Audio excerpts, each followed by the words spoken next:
Okay, back to continue our discussion on Platyhelminthes. We get now into our trematode group, right? Our flukes.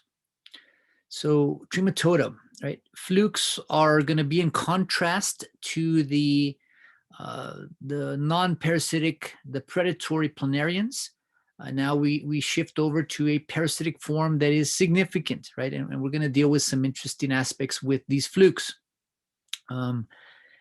They are parasitic. That's not necessarily a new idea. We have covered parasitism in this course already, but what gets a little bit more complex now is the idea that they are parasitic, but they require two very distinctive hosts.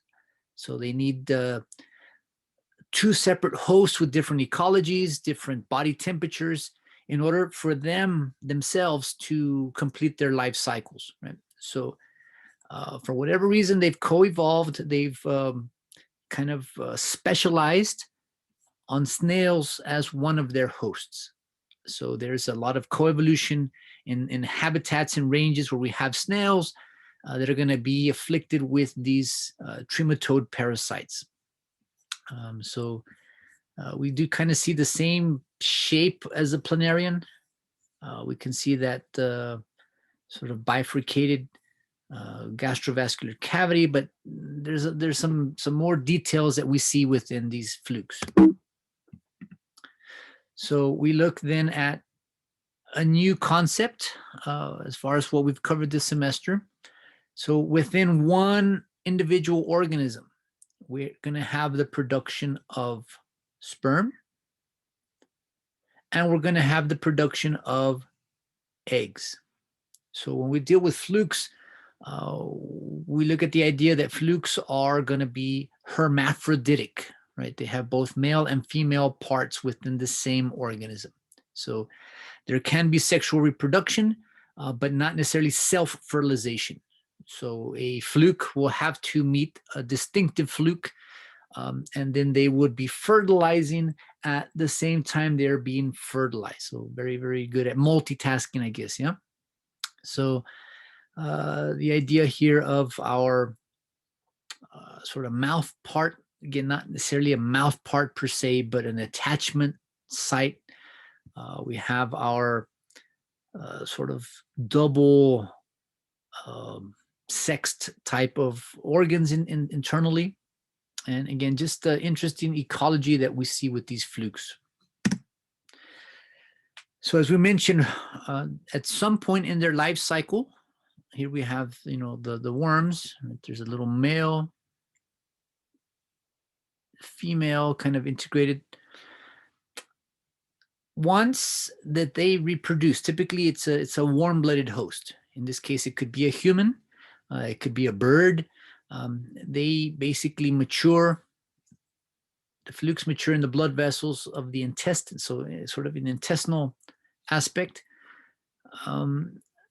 These flukes then will release their eggs every time the host defecates. We have this sort of fecal release of feces and then of the eggs. So the eggs develop, they basically hatch, they develop in the aquatic environment, but they need a host, and they then seek out snails. So they grow, they develop, they kind of strengthen and enlarge in the snails, and then they have to seek another host to complete their life cycle. So they exit the snail in a much more aggressive, much more invasive type of form. These little sort of infective forms now they're small, right? They can actually enter humans through our pores, right? So through the pores of the skin, the hair follicles, they can kind of enter these pores. They burrow their way in through that. So anytime you're dealing with areas of poverty, there's not a lot of good sanitation. You have what we call the fecal contamination of sewage or contaminated water. With snails, then we run the risk of having this complete life cycle there. And again, Luckily for us in the United States, we don't really hear too much about fluke infection, again, because we're missing a critical component of their life cycle. There are snails here in the US, but they're not prevalent compared to other parts of the world. We don't have the poverty areas that other parts of the world have. So again, it's something that we hear about, but doesn't really afflict us in the United States.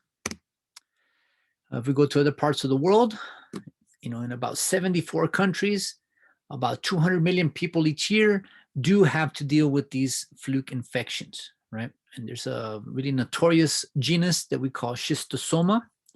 Schistosoma, there's different species, Mansoni, different other species that cause this idea of schistosomiasis, also known as bilharzia. It's a situation in which the body reacts to certain components of the fluke or the eggs themselves, and basically they cause inflammation, they cause damage, and again, it's just not a nice condition. I don't know if you've seen pictures of like little Ethiopian children with these big swollen bellies, right? And they're skinny, malnutrition, but they have this big belly. They're not fat. That's a lot of internal swelling, a lot of tissue damage, and again, the inflammation caused by some of this schistosomiasis. So schistosomiasis, again, it's caused by the body's reaction to the worm's eggs primarily. And there's two types, right, are what we call intestinal and then urogenital. So intestinal schistosomiasis, abdominal pain, diarrhea, blood and stool. So anything that can inflame the intestines is going to have some symptoms here. Liver enlargement, accumulation of fluid in the peritoneal cavity. So that's what causes the big bloatedness, the swelling of the bellies. Once you have all that swelling, we have high blood pressure of the abdominal blood vessels, which causes even more fluid to be lost and more swelling. So it's an ugly positive feedback cycle that kicks in there. Enlargement of the spleen. So it's this domino effect of bad symptoms, basically, right? Urogenital, so the sort of the urinary aspect, the bladder, which can then stem over to the reproductive system as well. But you have blood in the urine, fibrosis of the bladder, the ureter, kidney damage. Again, this is something we don't want to deal with. It can be treated. It can be prevented very easily. But once it is causing these afflictions, it just domino effects down and makes life very, very challenging for these individuals. And a lot of them are children. So that's pretty harsh there. I'm not going to get into all the details, but here's the species that call intestinal schistosomiasis and then urogenital schistosomiasis. So different species, different parts of the world. And they're very, very similar. It's very similar, but they're just different geographic parts of the world there.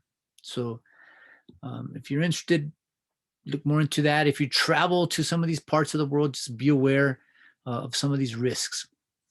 I have not seen any schistosomiasis cases, or I'm not aware of any schistosomiasis cases occurring naturally here in the US, but people can travel and come with these conditions. There's been some talk. I don't have any way to validate this, but people that work in the like PetSmart or these aquariums where they have a lot of freshwater fish, a lot of times they'll bring snails in, to keep the tanks clean. Well, if these snails come with the schistosomiasis or with the schistosoma parasite, theoretically, if you're handling the water, handling these snails, there could be an infection that completes its cycle in your body. But again, in theory, it could happen. I'm not familiar, or I don't know if that has actually occurred here in the El Paso area. So again, you're not going to die necessarily from this, but it's going to complicate your life in multiple ways, right? So liver damage, bladder damage, intestinal damage. So not a very pleasant situation. Now, we zoom out from the human system and we shift now to birds and snails, right? The fluke cycle within snails and this idea of what we call zombie snails. So there is several species of flukes that do this, but they're quite notorious for parasitizing snails. And once the snail becomes parasitized, it's kind of strange because the larval forms of the fluke start to sort of move into the antenna, and at the tip of the antenna would be the eyes. But you imagine having some parasite behind your eyeball and growing and getting bigger, putting pressure, pulsating the eyes out, and they kind of bulge out into the antenna there. So I have a better picture. So there's a snail with its antenna, but the antenna are loaded internally by these fluke egg sacs, basically.